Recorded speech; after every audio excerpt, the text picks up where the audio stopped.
Ассалаумағалейкум құрметті менің оқырмандарым. Мынау коммунизм районында мына жерге мусор тастау тоқтамады ғой.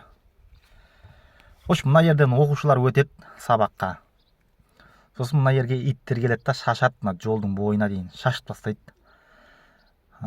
Бөліп тастайды, ол сасиды.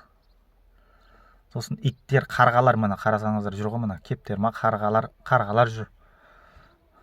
Сосын сасығаннан кейін иттер келеді, мына жерден оқушылар сабаққа өтеді. В общем, оқушылар тістеп ала ма деп қорқасың да. 2-3 адамға ескерттім мен же, осыны 2-3 адамға айттым, мусор тастамаңдаршы деп.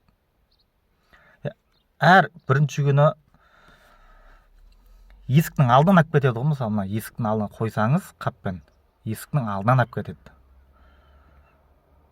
Осы наурыз өтсінші, осыған мен өзім до конца кіріспесем болмады мынау ше.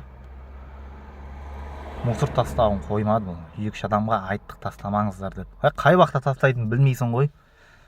Мен таң ата жүрем, кеш бата жүрем осы жерден. Үнемі осы жерден жүрем. Түнгі сағат 2-лерде тастай ма? Айттық енді тастамаңыздар деп. Енді наурыз өткеннен кейін осы жерге бір уақытымды бөліп бір кіріспесем болмады мынау ше.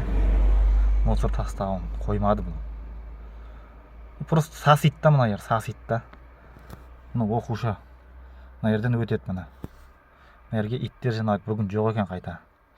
Иттерді өткенде ит ататындарды шақырып, мына оқушылар тістеп алады деп.